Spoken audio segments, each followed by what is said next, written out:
હાલો ભાઈ, હવે બસ 3 લાક્ષણિકતા ભણી ગયા હતા આપણે. ઝડપથી રિવિઝન. પહેલી લાક્ષણિકતા ધનમાંથી ઉત્સર્જિત થાય, ઋણમાં દાખલ થાય. બીજી લાક્ષણિકતા શું હતી? તો કોઈ પણ બિંદુ પાસે ક્ષેત્ર રેખાને દોરેલો સ્પર્શક તે બિંદુ પાસે વિદ્યુત ક્ષેત્રની શું દર્શાવે? દિશા. ત્રીજી લાક્ષણિકતા, બે ક્ષેત્ર રેખાઓ ક્યારે એકબીજાને છેદે નહીં. જો છેદે તો છેદ બિંદુ પાસે કેટલા સ્પર્શક મળે? 2. એટલે એનો મિનિંગ 2 વિદ્યુત ક્ષેત્રો એક સાથે અસ્તિત્વ ધરાવે, જે શક્ય નથી. એના પછી ચોથી લાક્ષણિકતા લખો ચોગડો કરીને.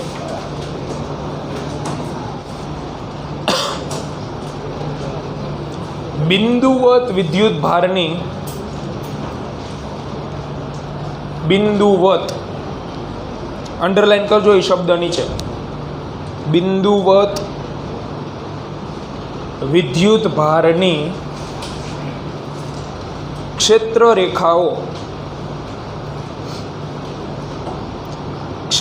રેખાઓ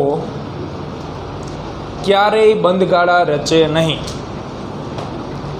ક્યારેય બંધગાળાઓ રચે નહીં.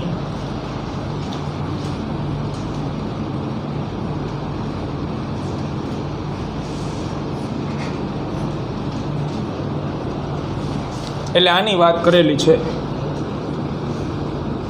આ બિંદુવત વિદ્યુત ભાર. તો બિંદુવત વિદ્યુત ભાર બે પ્રકારના હોય, કા ધન અથવા ઋણ. તો આ ધન પ્રકારના વિદ્યુત ભારમાંથી ક્ષેત્ર રેખા હંમેશા બહાર જ નીકળે.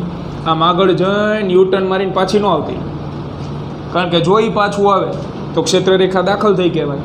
એટલે કાં તો બહાર જ નીકળતી હોય. ઋણ વિદ્યુત ભાર તો એમાં માત્ર શું થાય? અંદર દાખલ. આમાં તમે જુઓ એકેય જગ્યાએ બંધ ગાળો રચાય છે નહીં, એક પણ જગ્યાએ નહીં. બરાબર? તો બાજુમાં નાની આવરી આકૃતિ દોર નાખવાની. કોઈ પણ એકની દોરો ને તોય આવશે, 2 દોર નાખો તોય વાંધો નથી. જે અગાઉ દોરાઈ હતી આપણે, પણ એમાં કિરણો નાના થતા જતા હતા. આમાં આપણે ખાલી એટલું દર્શાવવાનું કે બંધ ગાળા નથી રચતી. બસ આવી 2 આકૃતિ ફટાફટ દોર નાખો. પછી 5મી લાક્ષણિક.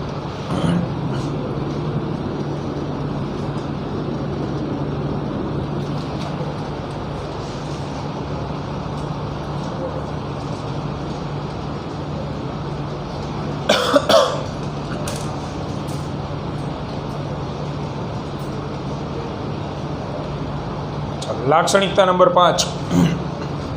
વિદ્યુત ક્ષેત્ર રેખાઓનું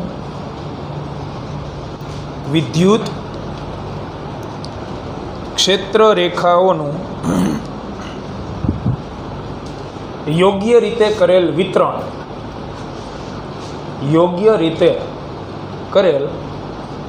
વિતરણ. વિદ્યુત ક્ષેત્રની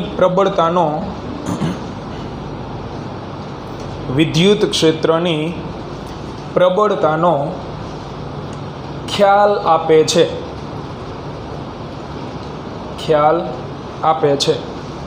એટલે તમે વિદ્યુત ક્ષેત્ર રેખા ઉપરથી નક્કી કરી શકો કે ક્યાં વિદ્યુત ક્ષેત્ર પ્રબળ છે અને ક્યાં નિર્બળ. તો જો આવી રીતે હોય.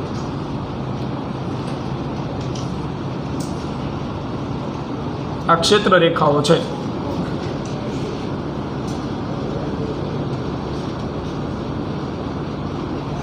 હવે અહીંયા હું એક સમતલ કે ચોરસ દોરું, જેને આમ રાખેલું આપણે.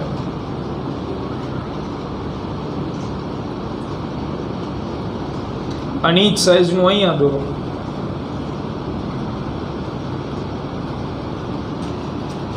કઈ સપાટી સાથે ક્ષેત્ર વધારે પ્રબળ ગણાય? આ S1 સપાટી સાથે કે S2 સપાટી પાસે? કારણ કે અહીંયા જો ક્ષેત્ર રહ્યું ને, ક્ષેત્ર રેખાઓ એ ગીચ છે, નજીક છે.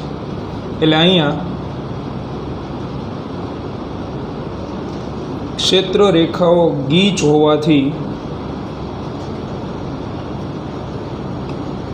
પ્રબળ વિદ્યુત ક્ષેત્ર ગણાય. જ્યારે આમાં ક્ષેત્ર રેખાઓ શું થઈ ગઈ? થોડીક છૂટી પડી. એટલે એનો મિનિંગ વિદ્યુત ક્ષેત્ર નબળું થઈ ગયું. ચુંબકમાં એવી જ રીતે હોય. ચુંબકના ધ્રુવ પાસે ચુંબકીય ક્ષેત્ર કેવું હોય? પ્રબળ હોય. કારણ કે અહીંયા બધી ક્ષેત્ર રેખાઓ ભેગી હોય ને, પણ અહીંથી જેમ તમે દૂર જતા જાઓ એમ આ ક્ષેત્ર રેખાઓ શું પડતી જાય? છૂટી. દૂર જાઓ એમ ક્ષેત્ર નબળું પડતું છે. તો અહીંયા ક્ષેત્ર જે છે એ નબળું ગણાય, કારણ કે અહીંયા ક્ષેત્ર રેખાઓ છૂટી છે. એટલે ક્ષેત્ર રેખાના વિતરણ ઉપરથી તમને ખબર પડે. સીધું અહીં લખી જ નાખ્યા. આની સાથે હોય પ્રબળ ક્ષેત્ર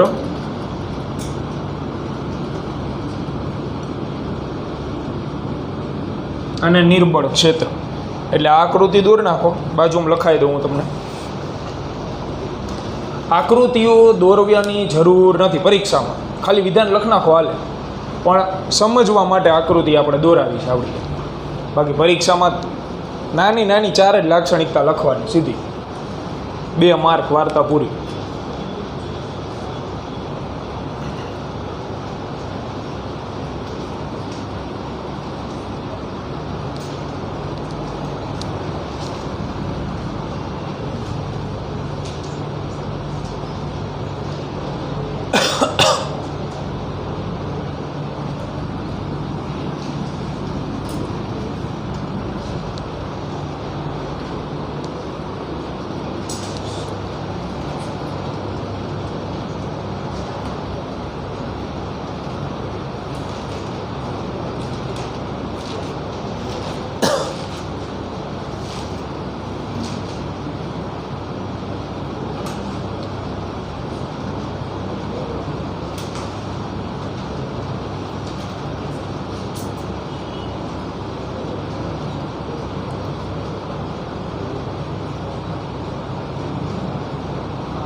લખો છેલ્લી લાક્ષણિકતા. સમાન વિદ્યુત ક્ષેત્રને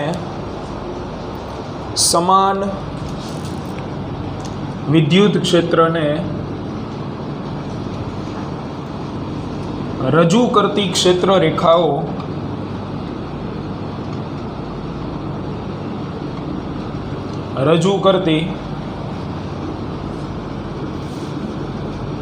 રેખાઓ એકબીજાને સમાંતર અને એકબીજાથી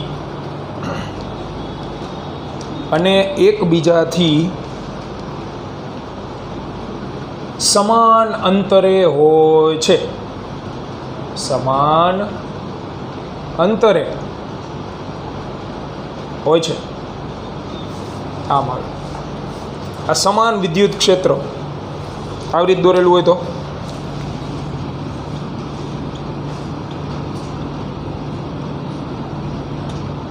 કહેવાય. શું કામ? સમાંતર તો છે પણ સમાન અંતરે નથી ક્ષેત્ર રેખાઓ. આનો મિનિંગ એવો થયો કે આટલા વિસ્તારમાં વિદ્યુત ક્ષેત્ર પ્રબળ હોય, પાછું નિર્બળ પડી ગયું, પાછું પ્રબળ થઈ ગયું, પાછું નિર્બળ પડી ગયું એમ. એટલે સમાન વિદ્યુત ક્ષેત્ર રેખાઓ સમાંતર હોય અને સમાન અંતરે હોય તો જે સમાન વિદ્યુત ક્ષેત્રને રજૂ કરે. દોરી નાખો. એ 6 લાક્ષણિકતા પૂર્ણ.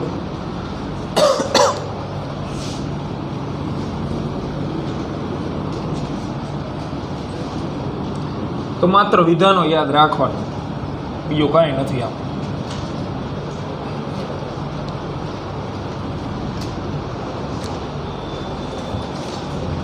હવે ચોપડી કાઢો. ચોપડીમાં એક ગમત ગુલાલ જેવું આપેલું, એને આપણે જોઈ જો ટેક્સ કાઢો નથી. શું ભલા કીધું તું બપોરે લેક્ચર.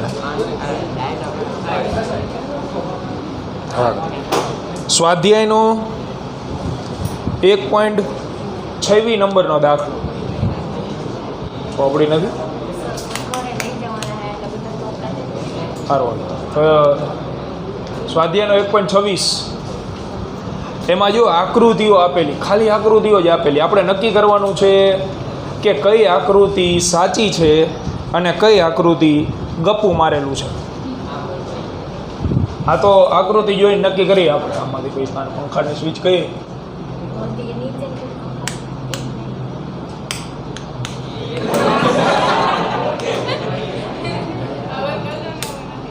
આ બંધ પકડી લો ઊભો થઈને તો બહારની સાઈડ હશે, વાંધો નહીં, હમણાં વાત કરી. પેલી આકૃતિ જો શું કે આમથી ઊંઘ આવે અને આંખમાં પવન આવે, બરોબર જા બંધ કરતા બંધ. હાલો ફટાફટ ડાયપોલ ચાલુ કરવાનો આપણે. પહેલાં જોઈ લે આકૃતિઓ જુઓ. પહેલી આકૃતિ જુઓ તમે, પહેલી આકૃતિ આમાં અંદર ગયેલા એ પહેલી આકૃતિમાં તમને જે આપેલું છે એ આકૃતિ સાચી છે ખોટી? તો તમે ધ્યાનથી જુઓ તો એમાં જે સુવાહક દોરીને આપેલું અનિયમિત, બરોબર ધ્યાન આપજો, છે ધન વિદ્યુતભાર. ધનમાંથી ક્ષેત્ર રેખા હંમેશા બહાર નીકળે. જો એમાં નીકળે છે તો બહાર જ, પણ તમે એને થોડીક લંબાવો, કારણ કે એમને નાનકડું એવું પોર્શન જ આપેલો ખાલી ક્ષેત્ર રેખાનો. ક્ષેત્ર રેખા ક્યાંય એન્ડ ન પામે, આગળ વધે.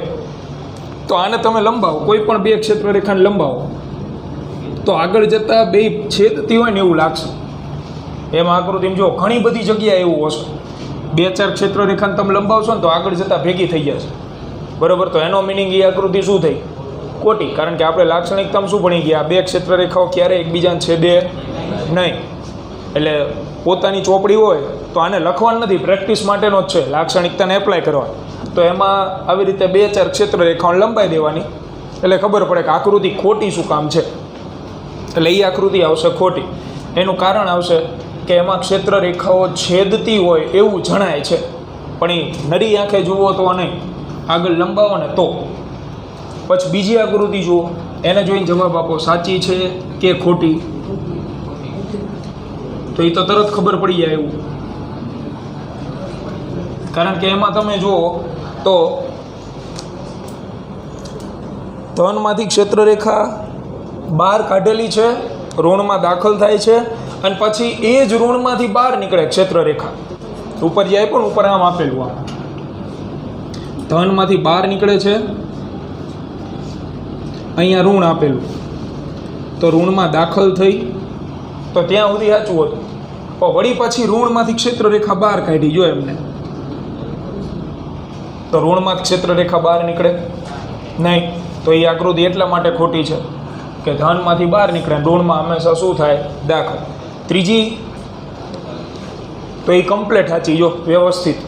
એમાં તમે ક્ષેત્ર રેખા ગમે એટલી લંબાવો, ક્યાંય એક ક્ષેત્ર રેખા એકબીજાને અડશે જ નહીં, સમાંતર આપેલી અને સંમિત છે એકદમ, અને સજાતીય, ધન સામે ધન.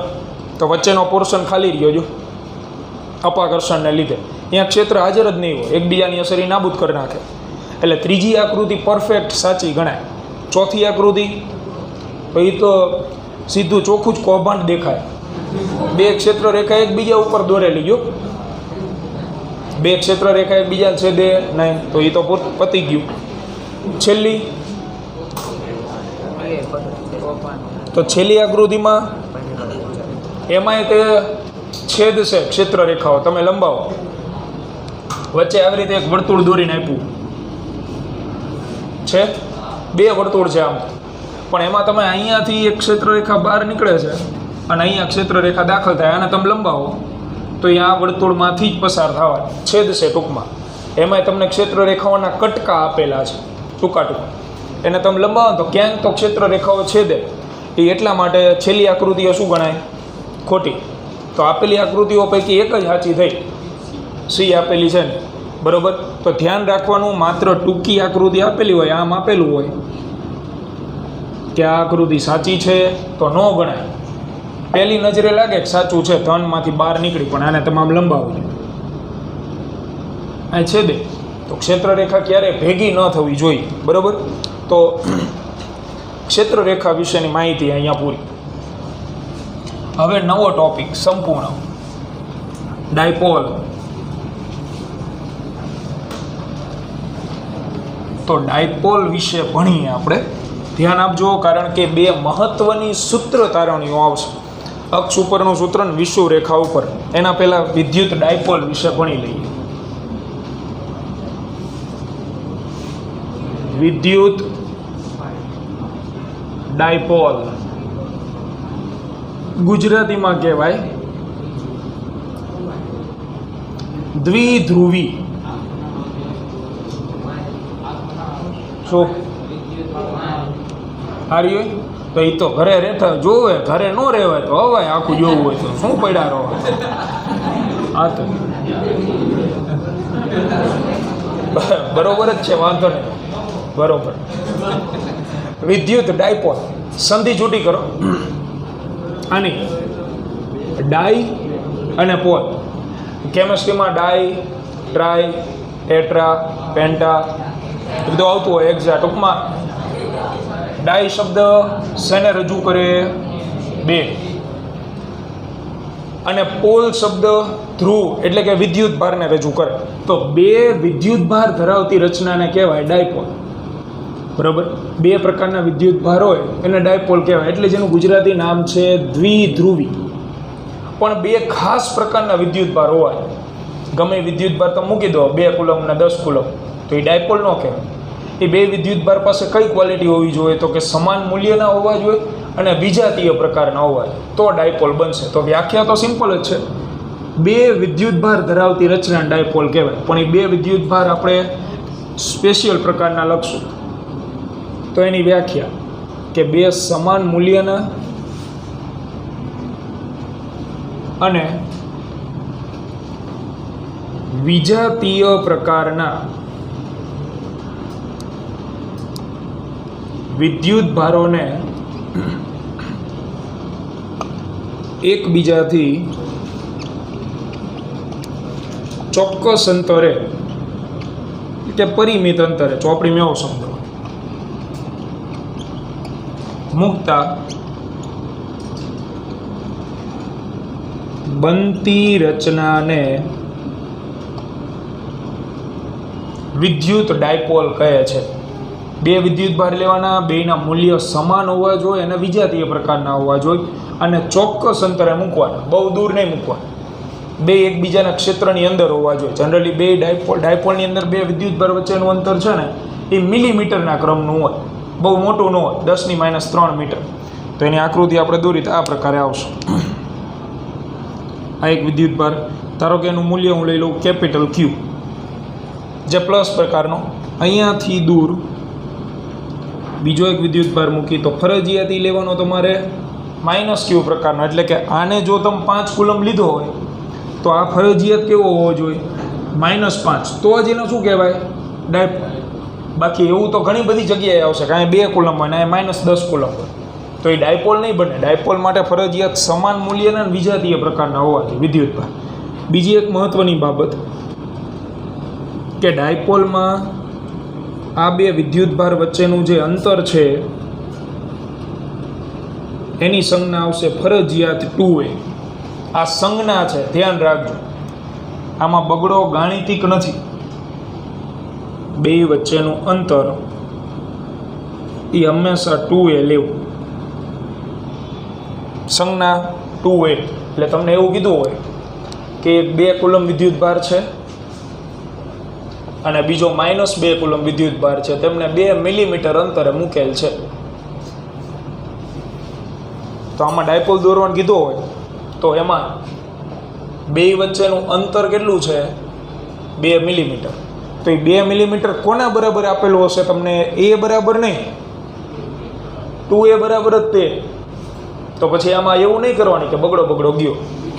ના, આ બગડો માત્ર સંજ્ઞા સ્વરૂપે છે, આ ધ્યાન રાખજો. જનરલી આપણને બધાને આ બગડો ગાણિતિક દેખાતો હોય પણ એ સંજ્ઞા સ્વરૂપે. જેમ કે આપણે અંતરની સંજ્ઞા નોર્મલ પરિસ્થિતિમાં શું લેતા હોય? ડિસ્ટન્સ d અથવા x અથવા r, આવી બધી સંજ્ઞા તો લેતા જ હતા ને આપણે. અહીંયા અંતરની સંજ્ઞા રે એ શું છે? 2a. તો આ બગડાને કોઈએ ગાણિતિક સમજવાનો નથી અને ગણતરીમાં ક્યાંય ઉપયોગમાં નથી લેવાનો તમારે. જેમ નોર્મલ ડિસ્ટન્સની સંજ્ઞા આવે એવી રીતે અંતરની સંજ્ઞાએ શું લઈ લીધી છે? 2a. એનું લેવાનું એક કારણ છે કે 2a સંજ્ઞા શું કામ લેવામાં આવે, પણ એ કારણ મોટા પ્રકારનું. ડાયપોલની રચના થાય તો બે વિદ્યુત ભાર ને એકબીજાથી વિરુદ્ધ ભાગે, તો બેનું એક બિંદુથી સ્થાનાંતર આવે. એક જમણી બાજુ સ્થાનાંતરિત થાય અને બીજો ડાબી બાજુ થાય. એટલે એ સ્થાનાંતરના લીધે એની સંજ્ઞા 2a આવે. ડાયપોલ સીધો ન બને કોઈ દિવસ. ડાયપોલ બનવા પહેલાં એ બે વિદ્યુતભાર આવી રીતે જો એક જ જગ્યાએ, પણ પછી બાહ્ય બળ લાગતા આ વિદ્યુતભાર આમ ગતિ કરે ને આવડો આમ ગતિ કરે, તો એક નિશ્ચિત બિંદુથી બે વિરુદ્ધ દિશામાં જતા હોય. આ ધારો કે 1 મિલીમીટર અંતરે જઈને ઊભો રહી ગયો ને આવડો 1 મિલીમીટર અંતર, તો એટલા માટે આને 2a કહેવામાં આવે. આનું નિશ્ચિત બિંદુથી સ્થાનાંતર ગણાય પ્લસ એ, આનું નિશ્ચિત બિંદુથી સ્થાનાંતર ગણાય માઇનસ એ. પણ એ આપણા ચર્ચાનો વિષય નથી કે શું કામ 2a સંજ્ઞા લેવામાં આવે. બસ તમારે યાદ રાખો, ડાયપોલમાં બે વિદ્યુતભાર વચ્ચેના અંતરની સંજ્ઞા શું હોય? 2a. એ સંજ્ઞા છે, બરાબર. તો ડાયપોલની વ્યાખ્યા. હવે આવશે ડાયપોલ મોમેન્ટ. એ ભણી લઈએ. એ મહત્વની 2 માર્કમાં પૂછાયું. આમાં લખી દે આ ડાયપોલ મોમેન્ટ. પહેલાં જે 2a છે એ અંતરની માત્ર શું છે?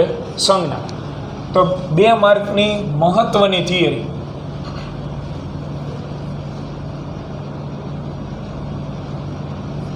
ડામો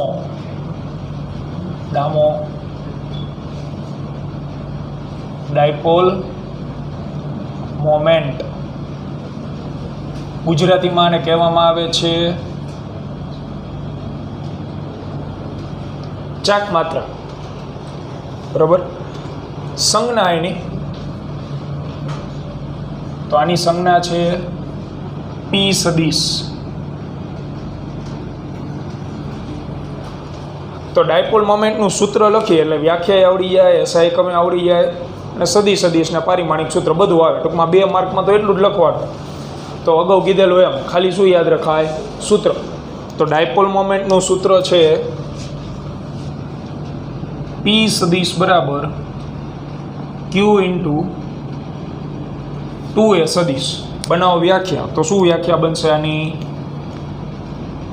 આ કોણ છે? વિદ્યુતભાર. કોનો વિદ્યુતભાર લેવાનો? ડાયપોલ. તો ડાયપોલના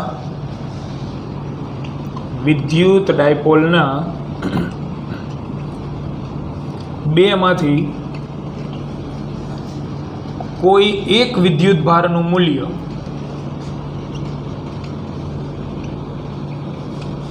એટલે કે Q અને 2a એટલે શું? 2a એટલે શું કહેવાય? બે વિદ્યુતભારો વચ્ચેનું અંતર. અને તે બે વિદ્યુતભારો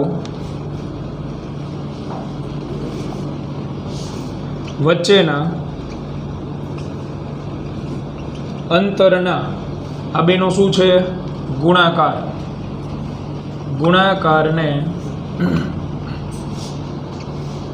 તે વિદ્યુત ડાયપોલની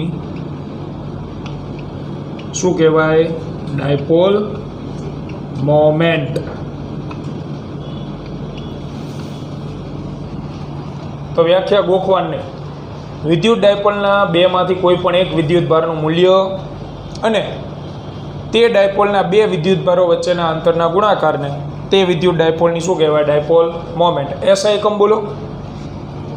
સૂત્ર જોઈને શું આવે? તો વિદ્યુતભારનો કુલમ, અંતરનો મીટર. દૂર લખજો, નહીંતર તમે વાંચશો સેન્ટીમીટર. આવું બને ઘણી બધી જગ્યાએ. તો કુલમ ઇન્ટુ મીટર છે, સેન્ટીમીટર નથી.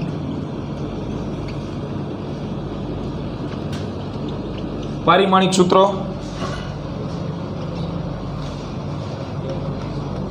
તો L1 અને Q1, અથવા બીજું લખવું હોય તો Q1 ની જગ્યાએ શું મૂકી દેવાય? A1 T1, એટલે સીધું બની જાય આવું. આ બે એના પારિમાણિક સૂત્ર.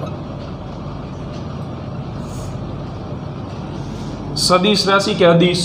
તો સૂત્ર ઉપરથી તો સદિશ દેખાય, જે 2a એટલે કે સ્થાનાંતરની દિશા. તો સદિશ રાશિ સાચું, પણ એની દિશા યાદ રાખવા છે. એની દિશા આવશે હંમેશા ઋણથી ધન. ડાયપોલ મોમેન્ટની દિશા હર હંમેશ ઋણથી ધન વિદ્યુત ભાર તરફ જ હોય.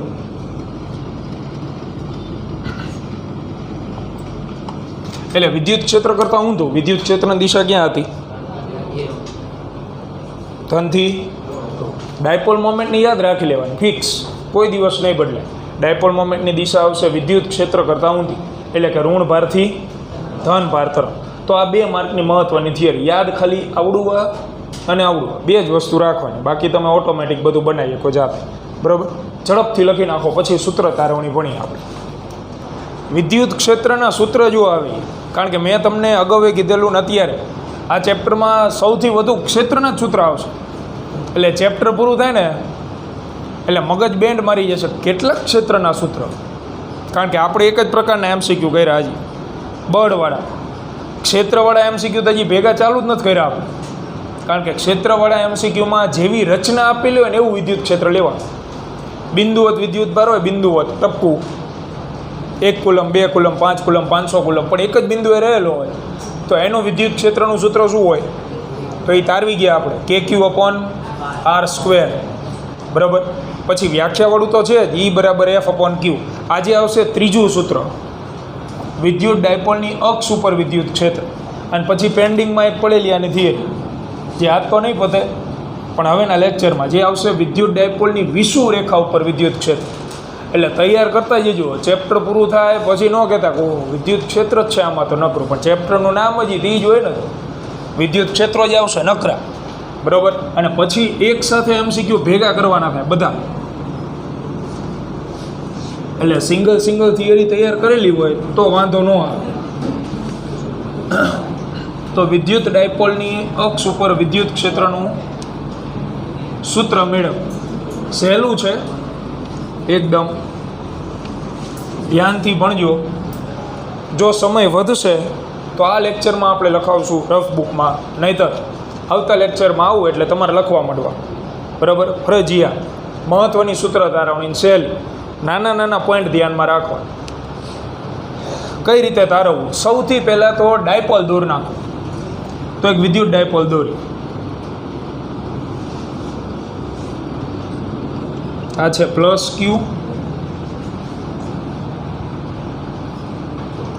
આ -Q. આ થઈ ગયો વિદ્યુત ડાયપોલ, અહીંનું મધ્ય બિંદુ. તો ડાયપોલના 2 વિદ્યુત ભાર વચ્ચેનું અંતર 2a, એટલે આવડું આ અંતર છે એને હું લઈ લઉં a, એટલે કે આટલું.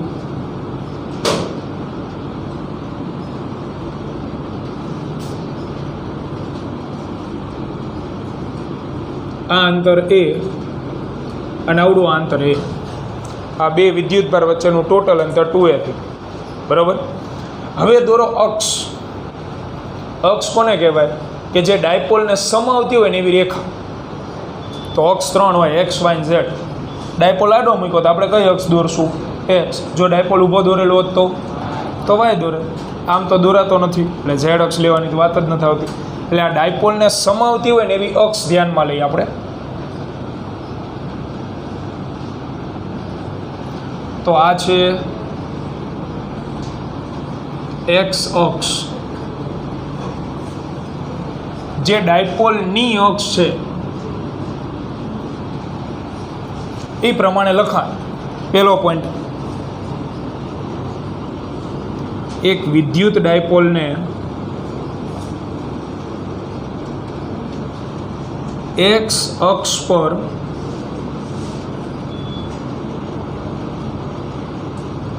મૂકેલ છે. x અક્ષ ઉપર મૂકી દીધો ડાયપોલ. હવે અક્ષ દોરી નાખી આપણે. હવે ત્યાં વિદ્યુત ક્ષેત્ર ગોતવાનું, અક્ષ ઉપર ગોતવાનું છે. તો અક્ષ ઉપર વિદ્યુત ક્ષેત્ર ગોતવું હોય, વિદ્યુત ક્ષેત્ર ગોતવા માટે આપણે શું ધ્યાનમાં લેવું પડે? બિંદુ. કયા બિંદુએ ગોતવું છે? તો અક્ષ ઉપર કોઈ પણ એક જગ્યાએ બિંદુ ધ્યાનમાં લઈ લો. અક્ષ એટલે આ જે બ્લેક કલરની લાઈન દોરીને અહીંયા, કાં તમે આ બાજુ લઈ શકો, આ બાજુ લઈ. પણ નાનકડી એવી સૂચના, જે બિંદુ તમારે ધ્યાનમાં લેવાનું છે ને એ ધન વિદ્યુત ભારની નજીક લેવાય, જેથી માઇનસ તમને નડે નહીં છેક સુધી. કારણ કે ધન વિદ્યુત ભારની નજીક બિંદુ લો કોનું ક્ષેત્ર ઇફેક્ટિવ હોય, મોટું હોય? ધનનું જ મોટું હોય, નજીક જે રહેલો હોય એનું જ ક્ષેત્ર મોટું હોય ને, તો આનું ક્ષેત્ર મોટું મળે એટલે બરાબર. ડાબોડી હોય જે વ્યક્તિ એ અહીંયા પ્લસ મૂકે ને અહીંયા માઇનસ મૂકે, તેને બિંદુ ક્યાં ધ્યાનમાં લેવાય? હા ભાઈ, બરાબર છે. એટલે બને ત્યાં સુધી ધન વિદ્યુતભારની નજીક ધ્યાનમાં લેજો, બાકી ઋણની નજીક લો વાંધો નહીં, છેક સુધી માઇનસ હેરાન કરશે. તો ધન વિદ્યુતભારની નજીક એક બિંદુ ધ્યાનમાં લઈ લઈએ આપણે. અહીંયા છે એક બિંદુ આર, બરાબર. આ બિંદુએ આપણે વિદ્યુત ક્ષેત્ર મેળવવું છે, તો એને લખવાનું આ અક્ષ પર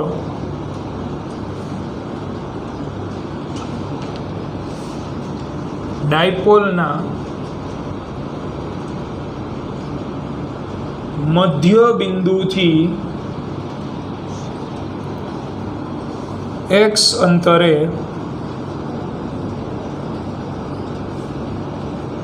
એક બિંદુ R ધ્યાનમાં લો કે જ્યાં આપણે કુલ વિદ્યુત ક્ષેત્ર મેળવવું છે. આ જગ્યાએ કુલ વિદ્યુત ક્ષેત્ર મેળવો, પણ આનું અંતર, સ્થાન, એડ્રેસ શું છે? તો આ એક્સ અક્ષ છે, એક્સ અક્ષ ઉપર ઉગમ બિંદુ તો હોય જ. એ ઉગમ બિંદુ આપણે ક્યાં લઈ લેવાનું? ડાયપોલના મધ્ય બિંદુ ઉપર. તો આવડું આ અંતર જે છે ને એ આપણે ધારી લઈએ એક્સ અક્ષ છે એટલે એક્સ. આર લઈ શકો, ડિસ્ટન્સ ડી પણ લઈ શકો. બીજો મુદ્દો એના વિશે લઈ. હવે જેમ દાખલા ગણતા હતા કે નહીં આપણે વિદ્યુત ક્ષેત્રના, એવી જ રીતે સૂત્ર તારવી નાખો. અહીંયા ગોતવાનું છે વિદ્યુત ક્ષેત્ર. તો કેટલા ક્ષેત્ર મળશે? 2 મળશે ને, બરાબર. 2 મળે એટલે તો ખબર જ છે 3 શક્યતા આવે, કાં સમાન દિશા હોય, કાં વિરુદ્ધ દિશા હોય, કાં થીટા. તો એ ચેક કરીએ આપણે કોના કોના ક્ષેત્ર કઈ બાજુ આવશે. તો પહેલાં તો આનું ક્ષેત્ર બોલો. તો આને બિંદુ આરે જોડેલું જ છે. કેવો વિદ્યુત ભાર છે? તો ધનમાંથી ક્ષેત્ર રેખા. તો આ જોડતી રેખા ઉપર બહાર કાઢવી હોય તો કઈ બાજુ દોરવું? ડાબી કે જમણી? ડાબી બાજુ આવશે ને તો જ બહાર નીકળી કહેવાય ને ક્ષેત્ર રેખા. એટલે અહીંયાથી બહાર નીકળતી ક્ષેત્ર રેખા અહીંયા પહોંચે તો દોરવાની કઈ સાઈડ થાય? આ તરફ. એટલે આ થઈ ગયું.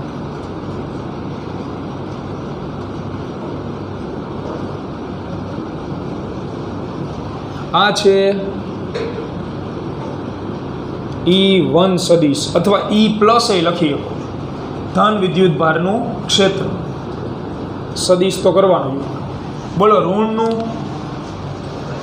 અંદર દાખલ થાય ને, તો અંદર આ બેને આપણે જોડેલા જ છે. અંદર દાખલ કરતી ક્ષેત્ર રેખા દોરવી હોય તો અહીંયાથી કઈ બાજુ દોરશો?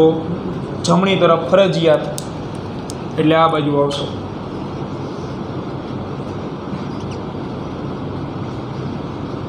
આ થઈ ગયું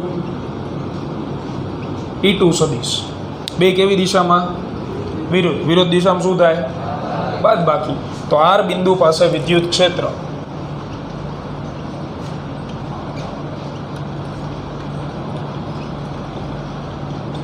એટલે ER ઇક્વલ ટુ બાદ બાકી આવશે. મોટામાં નાનું બાદ કરવાનું. બોલો મોટું કોણ? E1 કે E2? આ નજીક છે એટલે એનું ક્ષેત્ર મોટું મળશે. એટલે E1 સદિશ. સદિશ તો લખવાનું નથી. E1 માઇનસ E2 બાદ બાકી તો કે વિરુદ્ધ દિશામાં હોવાથી લીધું. હવે સૂત્ર મૂકવા માંડો. વિદ્યુત ભારનું સૂત્ર શું હતું? વિદ્યુત ક્ષેત્ર, વિદ્યુત ભારના વિદ્યુત ક્ષેત્રને લીધું KQ અપોન R². આ કોનું છે? પ્લસ ક્યુનું. આનું ક્ષેત્ર છે તો મૂકશું KQ છેદમાં અંતર. બોલો અંતર. આનું મારે ક્યાં ગોતવું છે? આર બિંદુ આગળ. એટલે આ વિદ્યુત ભારથી આર બિંદુનું અંતર, એટલે આટલું અંતર જોઈએ છે. તો આ અંતર ક્યાં જ મળશે તમને? આ એક્સમાંથી એ બાદ કરી દો તો મળી જાય ને. આ અંતર જોતું તો આટલું એક્સ છે, એમાંથી હું એ બાદ કરી દઉં તો આ વધે કે નહીં? બરાબર. એટલે છેદમાં અંતર શું મૂકશું આપણે? એક્સ માઇનસ એ અને એનો વર્ગ માઇનસ આનું. તો નિશાની લેવાની, મૂલ્ય લખેલા મૂલ્ય, તો મૂલ્ય નિશાની ન આવે, KQ લખવાનું. છેદમાં અંતર બોલો, આનું ક્યાં ગોતવાનું? આર બિંદુ આગળ તો એક્સ અને આટલું અંતર ઉમેરી દઉં. આ અંતર કેટલું છે? એ. તો એક્સ પ્લસ એ અને એનો વર્ગ. હવે તો ખાલી સાદુરૂપ સૂત્ર આવી ગયું, પૂરું થઈ ગયું. આકૃતિ દોરવાની છે. આકૃતિ દોરવાના સ્ટેપ છે. પહેલાં ડાયપોલ દોરો, પછી અક્ષ દોરો અને પછી બિંદુ ધ્યાનમાં લો. પછી સમાન દિશા મળતી નથી, વિરુદ્ધ દિશા બાદબાકી કરી નાખીએ આપણે. હવે ખાલી સાદુરૂપ આપવાનું. આપતા જઈએ સાદુરૂપ. કે ક્યુ શું નીકળી જાય? કોમન. અંદર શું વધે? 1/x માઇનસ એનો વર્ગ માઇનસ 1/x પ્લસ એનો વર્ગ. તો કે ક્યુ લસા લો. આ ક્યાં ગુણાય?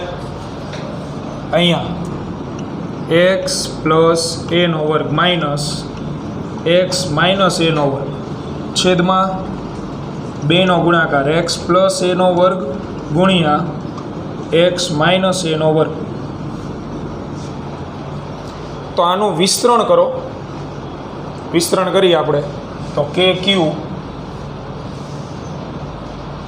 વિસ્તરણ કાઉન્સની અંદર કરવાનું, ફરજિયાત કાઉન્સ. એક્સ વર્ગ વત્તા 2xa વત્તા એ વર્ગ માઇનસ આનું વિસ્તરણ. તો આનું મધ્યમ પદ કેવું આવશે? ઋણ આવશે. એટલે લખાય એક્સ વર્ગ ઓછા 2xa વત્તા એ વર્ગ અને છેદમાં તો એ પ્લસ બી અને એ માઇનસ બી એનો ગુણાકાર શું લખો છો તમે? એ સ્ક્વેર માઇનસ બી સ્ક્વેર. તો આ ઈ જ છે. એક્સ પ્લસ એ અને એક્સ માઇનસ એ શું લખશું આપણે?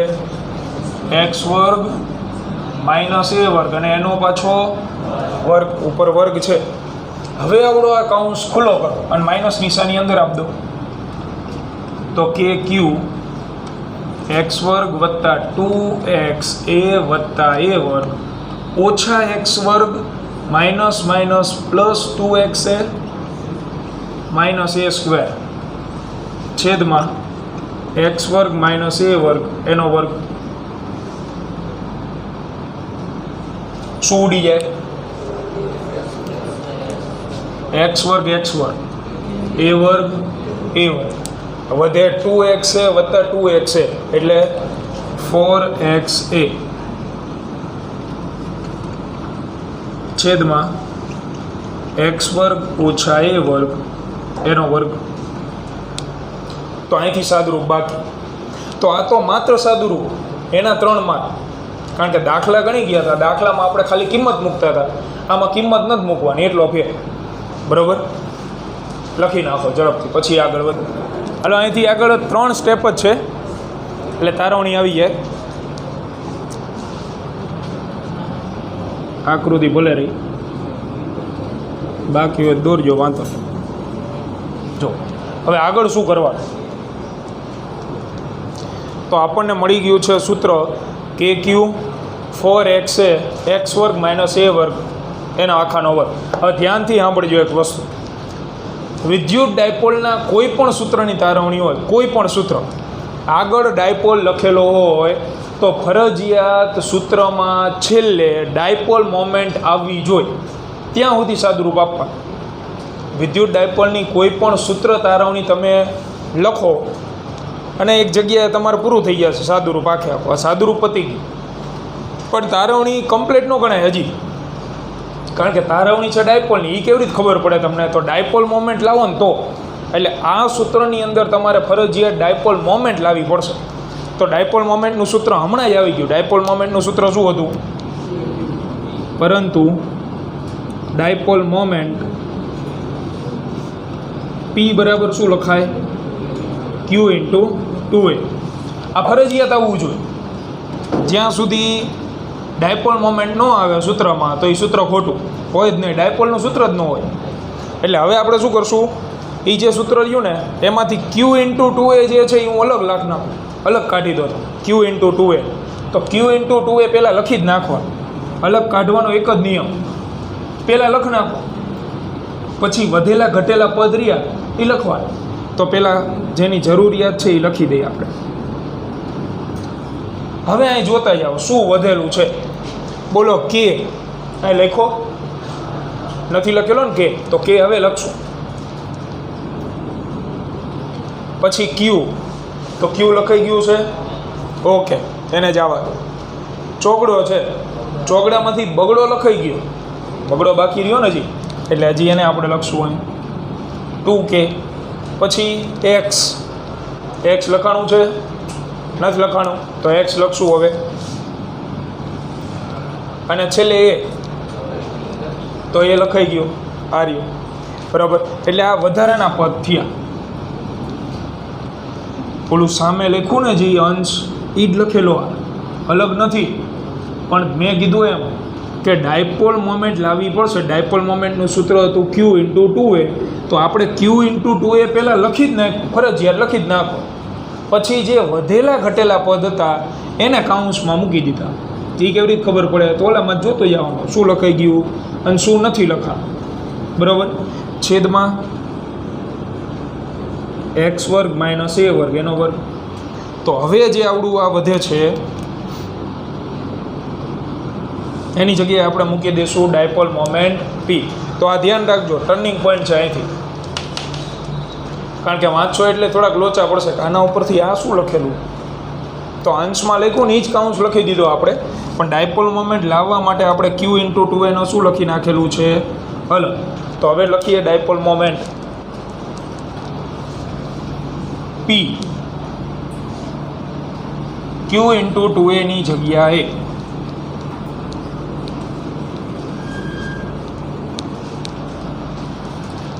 તો Q × 2a એની જગ્યાએ આવશે P અંદર 2kx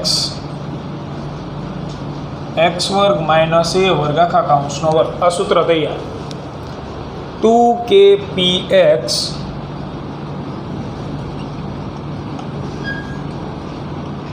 છેદમાં x² - a² નો વર્ગ. આ સૂત્ર ડાયપોલની અક્ષ ઉપર. પણ 99% દાખલામાં આનો ઉપયોગ નહીં આવે. 1% કે ક્યાંક તમારે MCQ હશે એમાં જરૂરિયાત ઉત્પન્ન થાય, તો મોટા ભાગે કયું સૂત્ર વાપરવાનું તે જોઈએ આપણે. જો આ અંતર તો મિલીમીટરના ક્રમનું કીધું, બહુ નાનું. હવે આવડું આ અંતર તો ગમે હોય કે આ બિંદુ અહીં લીધું છે એની જગ્યાએ આમ છેક જવા દો, દૂર સુધી LCD 2 સુધી જવા જ દે છે, તો x રહ્યું વધે ને. આને કઈ ફેર પડે? એ તો એમ નામ રહે. તો એક કન્ડિશન આવે, શરત આવે, એ શરત આપણે અહીં વાપરવી કે જો x > a હોય તો x નું મૂલ્ય a કરતાં ખૂબ મોટું હોત તો તમે છેદમાંથી x ની સાપેક્ષે એને શું કરતા? અવગણતા. છેદમાંથી કાઢી નાખવાનું એને, તો વધે ER બરાબર 2kpx. છેદમાંથી એને કાઢી નાખવો જોઈએ, તો x ની કેટલી લખાય? 4. એક વખત x ઉડી જાય તો સૂત્ર નાનકડું એવું સિમ્પલ આવી ગયું. જો નાનું સૂત્ર ER બરાબર 2kp/x². આને આપણે યાદ રાખવાનું છે.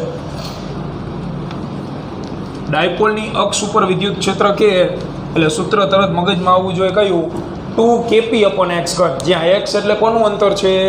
બિંદુનું. પણ ક્યાંથી અંતર છે? એ ડાયપોલના મધ્ય બિંદુથી. તો આ યાદ રાખજો, બરાબર. આમાં હજી સદિશ સ્વરૂપ બાકી રહ્યું જે આપણે આવતી વખતે લખાઈ દઈશું. પૂરું કરી.